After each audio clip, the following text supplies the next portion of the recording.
anak yang seperti jurik kunti. Kenapa? Dia melayang terbang pikirannya. Karena dia melayang terbang pikirannya, di ruang kelasnya dia terbang terus. Hari ini bikin grup ekstra kelas, bikin seragam, bikin motornya sama. Setelah itu bikin iuran. Setelah itu bikin memorinya dalam buku foto, digit foto yang dibuat dalam album. Harganya 300.000 sampai 500.000 rupiah untuk sebuah memori penuh kepalsuan yang melahirkan penderitaan bagi ibu dan ayah. Tapi anak itu tidak buat memori. Memori apa? Memori membangun hubungan yang indah dengan gurunya. Memori membangun hubungan yang indah dengan teman-temannya. Memori yang membangun hubungan indah di ruang kelasnya. Apa ciri manusia yang bermemori? Manusia yang bermemori adalah manusia yang tidak mau meninggalkan ruang kelasnya. Karena ruang kelas itu adalah ruang spiritualitas, ruang pendalaman. Ketika Anda buat studi tour keliling kemana-mana, sesungguhnya Anda sudah tidak punya lagi memori di ruang kelas. Ini yang saya maksud. Dan Anda dijajah, pikiran Anda guru dijajah, pikiran murid dijajah. Lahirlah manusia yang terjajah. 30 tahun ke depan mentalitas seperti tidak dirubah, bangsa ini akan menjadi bangsa yang terjajah. Gampang menjajah Indonesia itu. Masuki ruang pikiran anak-anak muda, rubah, giring dalam era digital, ciptakan viral-viral, maka dia akan mengikuti viral itu kemanapun.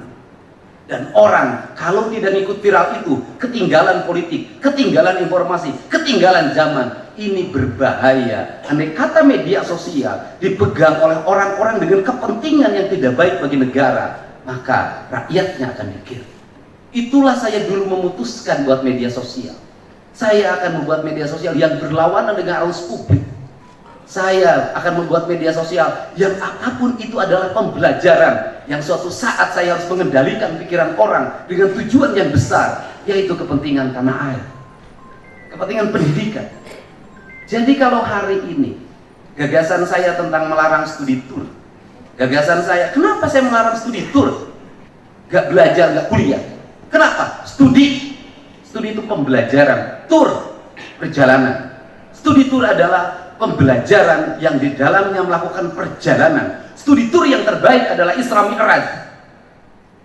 Spiritualitasnya dia melakukan perjalanan Masjidil Haram, Masjidil Aqsa. Orang tua kita mengajarkan studi tour, yaitu tour rohani kita harus senantiasa pergi dalam pengembaraan yang melahirkan sastra, novel, karya-karya ilmiah, melahirkan karya-karya imajiner seperti lukisan. Makanya saya menjadi aneh, DPR didatengin oleh pengelola jasa perjalanan pariwisata. Kenapa? Hari ini pariwisata menurun karena studi tour tidak ada. Berarti angka kepariwisataan di Jawa Barat didominasi oleh anak-anak sekolah, bukan oleh wisatawan. Berarti dinas pariwisata gagal. Ini kan prinsip. Nah, saya hari ini barangkali bisa menjadi seperti ini karena sudah dianggap menjadi transcenter media sosial, bisa memengaruhi pikiran publik. Kalau hari ini tidak pegang transcenter media sosial, ya nggak bisa saya menggiring orang berbuat kebaikan, mengarah pada perubahan ini. Untuk itu saya ngasih sanksi kalau sekolah begitu. Tetapi ketika inspektorat mengatakan, Pak harus dipotong gaji, aku nggak bisa. Kenapa? Ketika potong gaji, maka saya akan melahirkan kemiskinan baru. Tunjangannya dipotong, saya tahu kepala sekolah nggak nganjuk. Kalau kemudian saya motong, dia pinjem lagi. Guru ini kan rata-rata nganjuknya agak tinggi. Tahu? Makanya saya nggak setuju. Kenapa? Itu menimbulkan penderitaan baru. Ya udah, daripada dipotong tunjangannya, saya lebih baik berhentikan jadiin guru. Itu lebih mendidik. Kenapa? Membuat sebuah siklus bahwa jangan dibiasakan setelah jadi kepala sekolah seolah-olah nggak bisa jadi guru. Nggak bisa. Rektor bisa jadi dosen. Ketua DPR bisa menjadi anggota DPR biasa. Pak Bambang Susatyo kemarin ketua DPR, hari ini anggota DPR biasa. Jadi bupati bisa jadi anggota biasa. Sekda ketika nanti tidak terpakai oleh bupatinya bisa menjadi kepala dinas biasa, betul nggak? Ya. Nggak bisa juga kepala sekolah seumur hidup jadi kepala sekolah, bisa jadi guru lagi. Kenapa? Itu yang harus dalam pikiran kita. Jabatan bukan segalanya. Saya juga pernah jadi bupati, pernah calon wakil gubernur, saya kalah, kemudian saya pernah menjadi anggota DPR, saya pernah menjadi rakyat biasa, saya juga pernah dulu dihormati oleh kepala dinas, saya juga pernah pengen ketemu kepala dinas di Purwakarta, nggak ada yang menemuin, saya juga pernah. Pernah. Jangankan saya jadi rakyat biasa, saya jadi anggota DPR, memberikan bantuan peternakan, ada kepala dinas yang nggak mau nemuin saya. Saya ngajarin apa di sini? Hei birokrat, jangan sekali-kali memandang persahabatan karena jabatan. Kenapa? Manusia tidak tentu, Pak.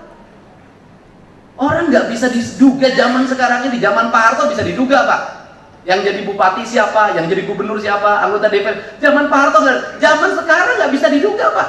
Saat lu nggak duga, Saiful Bahri Binjen jadi bupati. Dari tampang tidak memenuhi syarat, tinggi badan tidak memenuhi syarat, bergaul dengan saya tidak sedikit pun saya mengorientasikan dia jadi bupati, tidak. Banget lagi kita kebangetan, nya goreng, nya pendek, nya bangor, gitu loh. Yang pantas-pantas kan Norman, Asep, itu kan sekda, tapi nggak punya nyali. Asep Supriyatna, gagah, pinter, S2 Unpad, ya tapi itu bukan nyali. Purwanto, doktor, Upi, ya tapi omongan wae. Nah, nggak bisa. Ya ternyata akhirnya siapa sih kenapa mereka jadi bupati? Orang dia yang berani. Saya udah, kamu jadi bupati?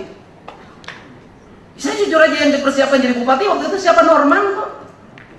Jadi sekda, Asep, pantes. Lamun boga kabogoge pasti murah.